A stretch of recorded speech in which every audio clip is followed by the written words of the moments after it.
What's up, guys? Welcome back to Roensch Capital Charts. Today we're taking a look at Corbus stock, ticker symbol CRBP, on a variety of time frames in anticipation of the next trading day, Monday, February 5th. Well, Corbus here on Friday, finishing the day down about a point, 3.85%. Let's take a look at this. You notice here, the first thing that I notice here looking at the 5-minute chart is that 50-period EMA here on my intraday 5-minute chart was actually being held very well after we held it off the open as a level of support. Once you saw this downside break, and then you had these the 9, that yellow line, the 20, that purple line breaking over, what I think you saw is quite a few of intraday traders to the short side entering short, just really pushing this thing around as they got that confirmation. But all things considered, holding up reasonably well. Let's move on to the 30-minute chart and get some context, because this is a really, really important chart on CRBP as of late. See this 50-period moving average, which, by the way, is an incredibly popular moving average. You know, I'm a huge believer that TA is nothing more and nothing less than a self-fulfilling prophecy, which is why it's so important to me, right? Because that's real. That's psychology. It's no longer like voodoo TA magic, right? It's simply reading the psychology of the traders and algorithms who are making decisions on that particular ticker.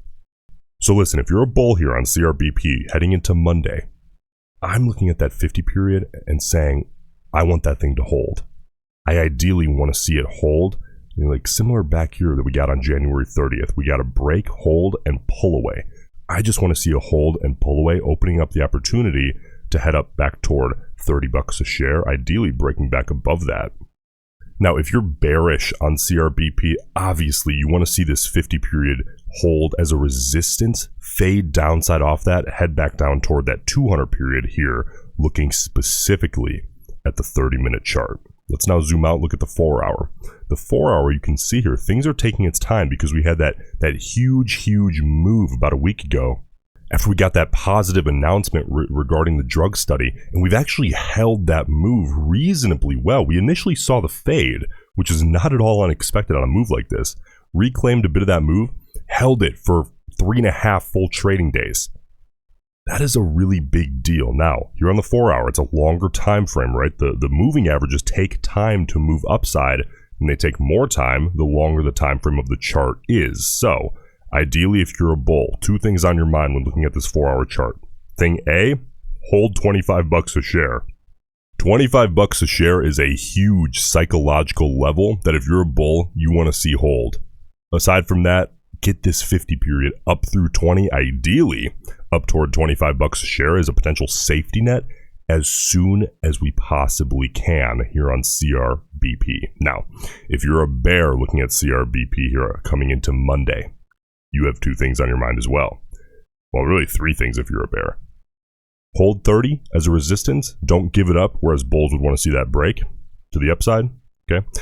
25, ideally a downside break if you're bearish. And also this 50 period, don't make its way upside anytime soon. You want that thing as far down as possible for as long as possible to allow room for a potential fade. Okay. Now, let's take a look at what is arguably the most important chart here, which is the daily. Okay, now again, this is the daily chart. These, the 50-day and the 200-day, are going to take their time moving to the upside. It's a longer time frame. Okay, but looking here, it just becomes even more clear. 25 and 30 is kind of that current channel. Okay, it's especially even more obvious when we look at the 4-hour chart. That $25 to $30 range is currently the channel on CRBP, right? So ideally, you want to see 25, if not 30, hold as a support level, which gives it some temporary relief, at least holding here to the upside. I don't even mind if this thing were to trade sideways. My number 1 priority is spend some more time up here, allowing the stock to get more comfortable in its kind of like newer channel, right? Its newer range. I mean, we were below $10 a share not all that long ago. Allow it to get comfortable while these safety nets, especially on the 4-hour, especially on the daily, but the daily is going to take longer, right? The moving averages move their way upside because everyone's watching them, and the closer they get to the stock price, the higher the stock price is, the more potential they have to act as a potential safety net.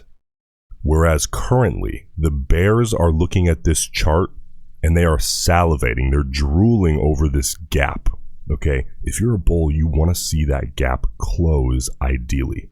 So again, if you're a bear, come Monday, hold 30 as a resistance, break downside of 25. If you're a bull, come Monday, hold 25 as a potential support area, and ideally break upside through 30. That would be a really huge break and hold, $30 a share. Understand that we are currently approximately 12.5% away from that $30 a share region, but we've seen some volatility lately on CRBP. Nothing surprises me when it comes to volatility, potential at least, in a name like this. Listen, if you guys appreciate me laying out both sides like this, please subscribe to the channel. I'm making these videos every single day. And before you head out, listen, leave a comment. Let me know what stocks you'd like to see me cover here in the near future, even if it is just CRBP. That feedback helps out tremendously. And I'll see you in the next one.